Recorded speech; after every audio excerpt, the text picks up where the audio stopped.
We are following breaking news. Sky 2 live over the end of a police chase in Northeast Houston where the pursuit has ended in a crash. This is in the area of Brettshire Drive and Caxton Street. That is east of Hirsch Road.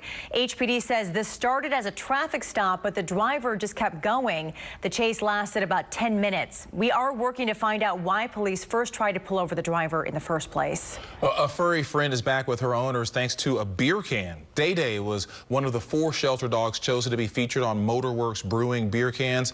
Turns out Day Day already had a family who called her Hazel. She escaped her home in Minnesota, and the family lost her microchip paperwork, and they were unable to update her information. So they lost hope until they saw her on a beer can. Monica Mathis noticed that familiar smile online. I feel blessed that my baby's gonna get to come home and I get her back. Day Day was found in Florida. Now the Humane Society is working to send her back home for free. Texas-based Southwest Airlines has a big following. Now it's probably growing after they gave a child in Dallas a new best friend after he lost his on a flight to New Orleans. Little Grayson lost his stuffed animal Teddy while flying to see his grandparents. They called and posted to Southwest Airlines' Facebook page, hoping that someone could find his long-lost friend. But months went by with no luck until a little new bear stopped by. Southwest sent a stuffed bear with his own story and own adventure, all documented for the family to see, ultimately creating a new friendship. All right, we've been telling you about our Click to Vote question regarding the Super Bowl halftime show. We wanted to know if you think Shakira and J-Lo's performance was too risque. Final results, 75% of you said yes, while 25% said no. Always appreciate you weighing in on those. All right, that's it for Channel 2 News at 4. The news at 5 begins in 60 seconds. Stay with us. TXU Energy. Live from KPRC, this is Channel 2 News at 5. Breaking news coming to us from Northeast Houston, where a police chase has ended in a crash. Sky 2's live over the scene over on Brettshire near Caxton. This is a residential neighborhood near Hirsch and Parker. Police telling us that one of their officers tried to pull over the driver, but the driver hit the gas instead. The chase lasted around 10 minutes is all, and we're still waiting to hear exactly whether police arrested that driver or not. Only on 2 tonight, the man accused in a deadly hit and run at a body shop has surrendered to police. Joseph Robichaud is accused of packing up a van at a high rate of speed and hitting a car that was elevated and being worked on. The car fell onto 66-year-old Arturo Galindo, killing him. Now, a month and a half later, an arrest. Channel 2's Andy Sirota is live at the shop in North Houston, where Galindo's family is still waiting for some closure and justice to be served. Andy. Keith, Lauren, good evening. Arturo Galindo Jr. says he got Robichaud's name from an anonymous source, and according to court papers, a witness saw Joseph Robichaud in the driver's seat of that van at the time of the crash, and then later identified him as the driver in a photo spread. I miss him. Broken-hearted and fighting back tears, Arturo Galindo Jr. says he has so many questions for Joseph Robichaud, who police say left the scene of a hit-and-run that left his father, Arturo Galindo Sr., dead, and another employee critically injured. Robichaud turned himself into the authorities this afternoon. I really don't know what I would tell him if it was in front of me. I really don't. I mean, I don't know. I don't even hate the guy. I just want to know what happened. On December 17th, Arturo Sr. was working underneath a car raised on blocks with his employee. Police say a driver, now identified as Robichaud, drove a white van into the car, causing it to fall off the bricks, crushing Arturo Sr. and pinning the employee between 2 cars. He then left the scene. Galindo Jr. says while Robichaud's surrender gives him closure, it hasn't eased his heartache. You took my dad away. My dad's not coming back. Man up, I guess, and just admit what you did. And Miguel Angel Garcia, the employee who was critically injured in that accident, suffered a fractured pelvis and a fractured spine, along with some other injuries to his lower extremities. Robichaud, who is charged with failure to stop and render aid, 2 counts of that, has since bonded out of jail. As a condition of his bond, he is not allowed to drive a vehicle and must wear a GPS monitoring device.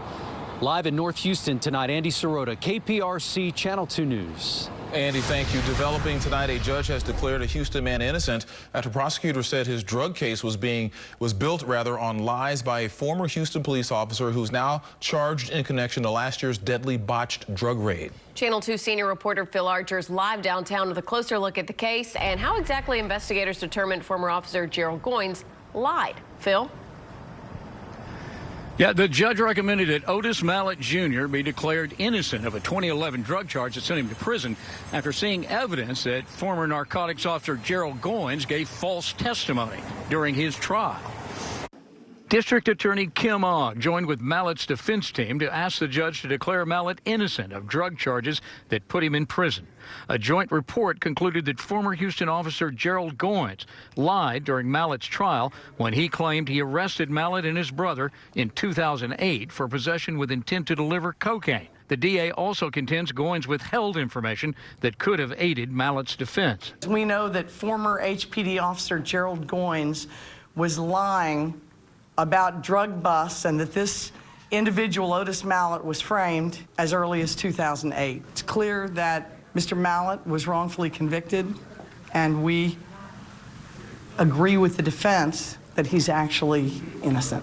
The new evidence of corruption by Goins goes back more than a decade before he was charged with murder and federal civil rights violations as the architect of the 2019 Harding Street drug raid that left 2 homeowners dead.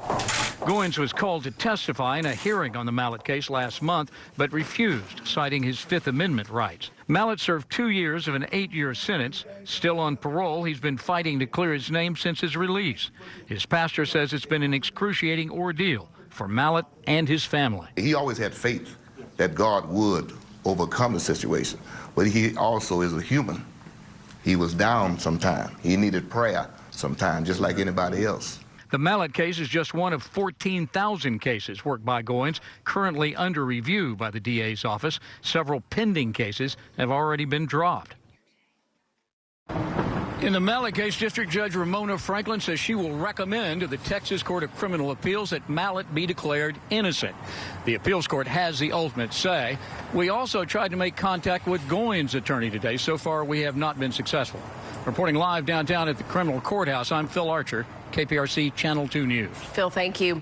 Developing tonight, remains found at a construction site in North Harris County will be tested to see if they are human. What investigators believe to be a fetus was found at the site just off of North Freeway near Riley-Fazell. That's in the Spring area. Channel 2's Hannah McKenzie is live now on the scene with more on the story for us. Hannah?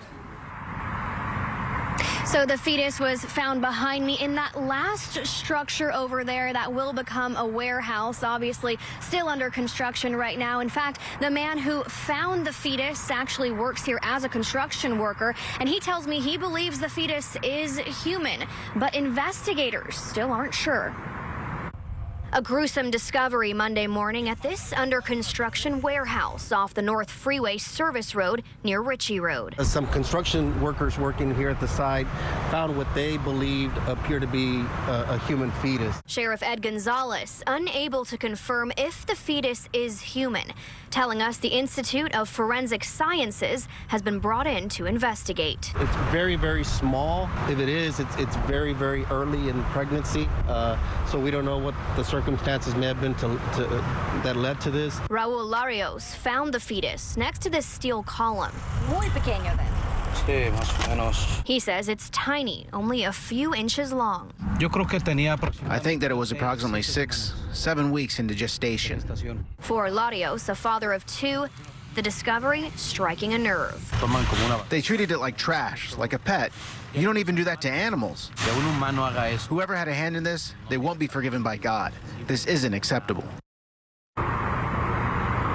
Now, forensics tells me it's typically a 48-hour turnaround to get exam results in, but for a case like this, it could be significantly longer. And of course, we will keep you updated as soon as we find out anything more. Reporting live in North Harris County, Hannah McKenzie, KPRC Channel 2 News. Hannah, thank you. And now to a man who's facing his 4th DWI charge following a deadly crash in Northwest Harris County. A 20-year-old man was killed, and his death means the suspect also is now charged with murder.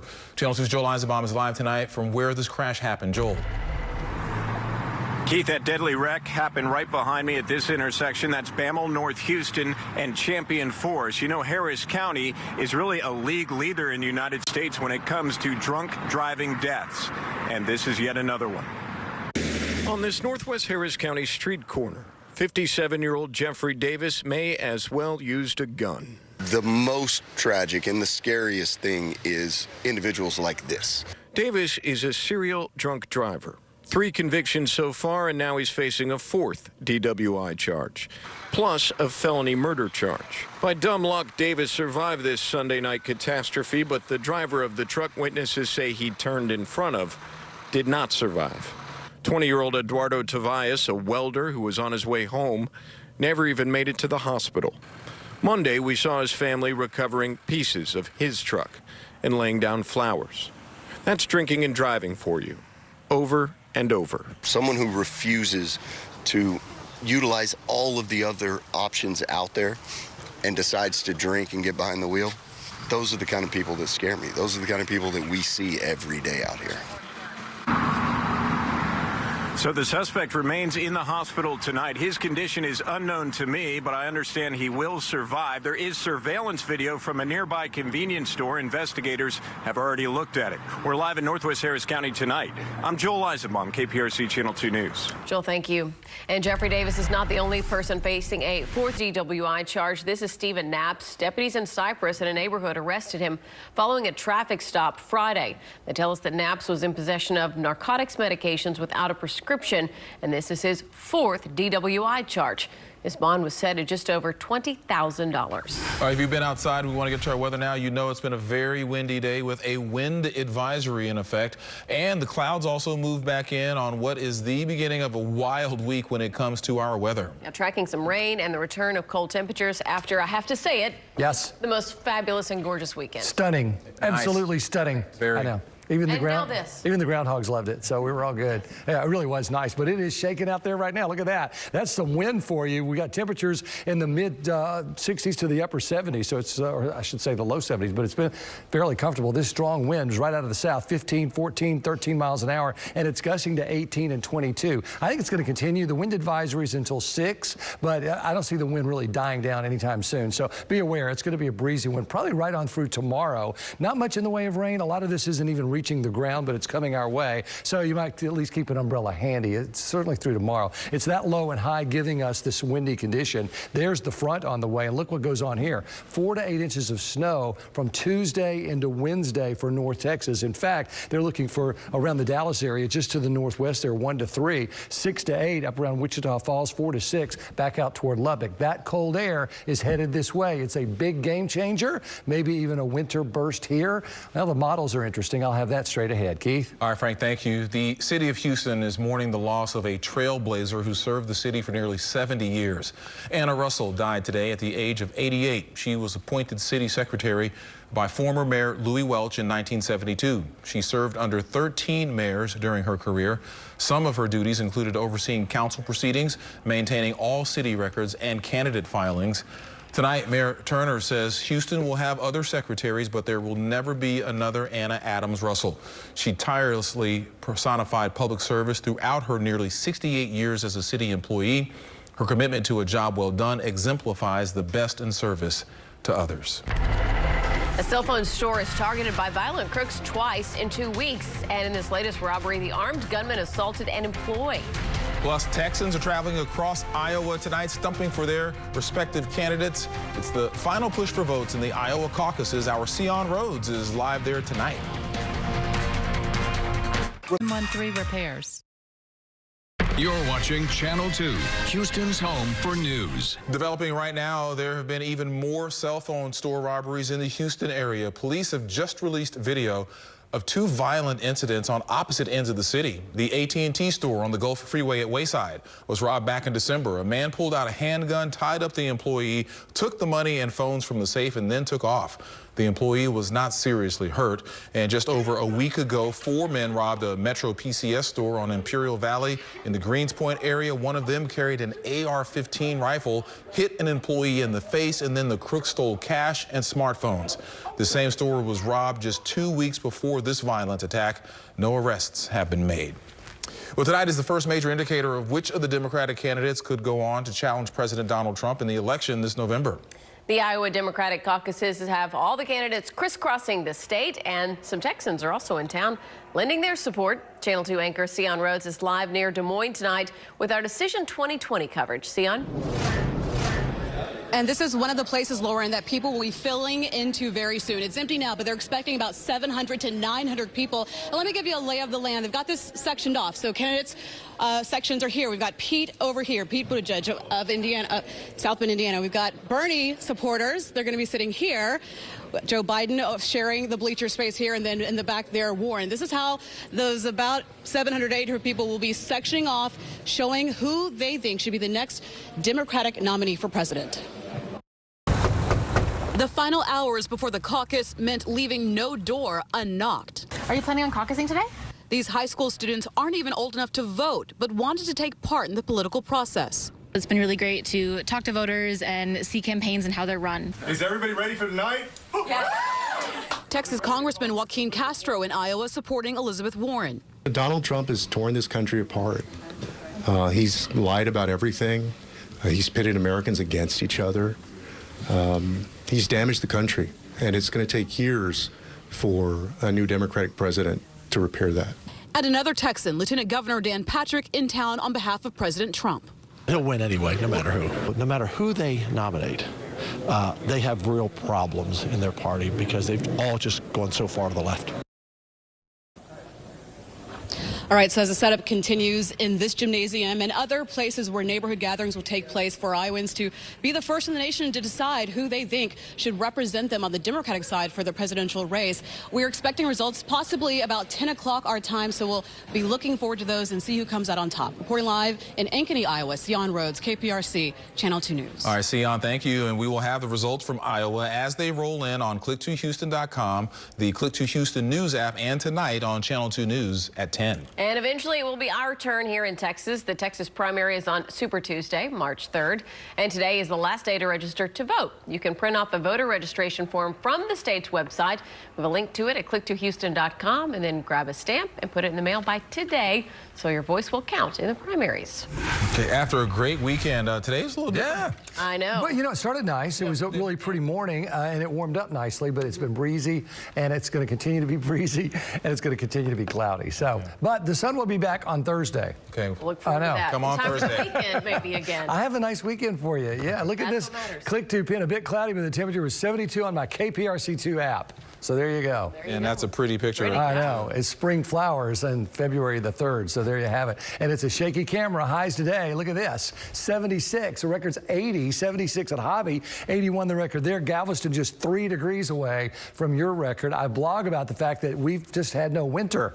So check it out. I've got some good graphics on there for you. Click2houston.com/weatherblog or weather, either one. In the meantime, there's that camera. Temperatures at 71. South-southeast winds at 15. Humidity is up. That's no surprise, but so are the temperatures. That's kind of the surprise. It's right there where it should be for March the 10th, not February the 3rd, but there you have it. 15-mile-an-hour winds, 13 in Katy and Conroe, 13 in Brenham, 12 up in Huntsville, some gusts to 20, 22, 25 in LaGrange right now. I don't think it's just going to suddenly stop being windy. I think it's going to continue to be breezy right on into this evening. May die down a little bit overnight, but it'll be back tomorrow. We've got that low that's coming up. You can see right where that rain is over toward Del Rio. That's a low-pressure system, and we have a high-pressure system in the Gulf. So the two together are bringing in that strong flow of this from the south, and also a little bit of light rain. A lot of it's not reaching the ground, but you may get a bit of a splash on the windshield. System that's back out to the west is the one to watch. So this high is going to slowly edge out of here. That allows this front to come on in. It doesn't do much tomorrow. There's Tuesday, maybe a little rain shower and more cloud cover. Another warm one, 78's a possibility.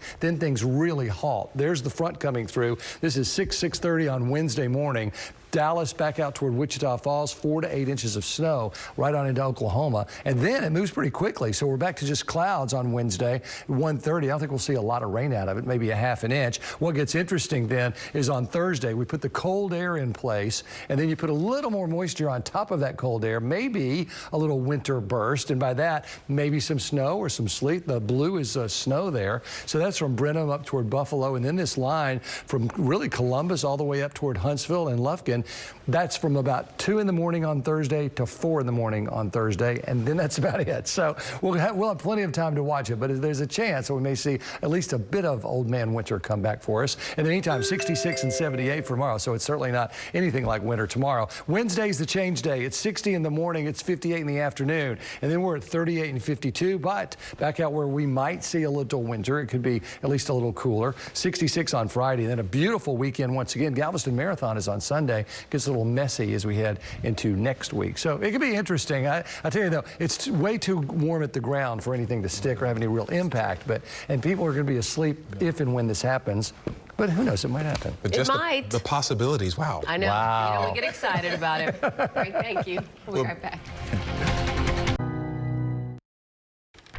All right, taking a look at the roads tonight. This is I-10, the East Freeway at Waco. This is one of 2 locations that you will want to avoid this weekend. On Friday night, crews will shut down I-10 in both directions until Monday morning.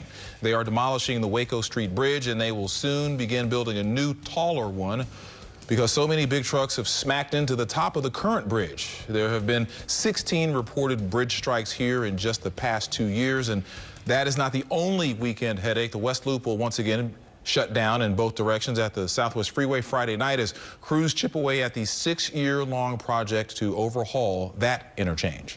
Meanwhile, thousands of high school seniors across the Houston area are getting the chance to earn free college tuition. The Harris County Promise program is launching at high schools in Aldine, Alief, and Pasadena ISDs. It provides a scholarship for seniors to cover tuition and fees. Scholars can also receive assistance with the cost of textbooks. The program is a partnership between schools and the nonprofit Good Reason Houston. We'll be right back. Call or visit a store today. Hello, I'm Dominique Soxa in the newsroom with a look at what we're working on for Channel 2 News at 6 o'clock this evening. Intoxicated drivers are getting behind the wheel over and over again. In fact, a Channel 2 investigation found nearly a quarter of all DWI arrests are repeat offenders. Tonight, what police and prosecutors are doing to keep habitual drunk drivers off the streets. And a scratch-off ticket cheating scheme. A store clerk accused of using a secret and illegal trick to weed out the high-dollar winners. These stories and more at the top of the hour on Channel 2 News at 6. Back to you. All right, Dominique, thank you. Frank here with a last look at our forecast. Yeah, you want to go and dine outside? It's windy, yes, but well, it's warm. But pleasant. You have to hold stuff down. There you go. Why not? Temperatures right there in the upper 60s, 7, 8 o'clock, 9 o'clock, 68, 69. It is going to be a little breezy and cloudy, but it's certainly comfortable. In the meantime, tomorrow's another day, a lot like today. High of 78, just a 30% chance for a shower. That goes to 60% with that front on Wednesday, which changes the temperatures a bit. 30s Thursday and Friday. Yes, a bit. A bit. Nightly news is coming up next. We'll see you at 6.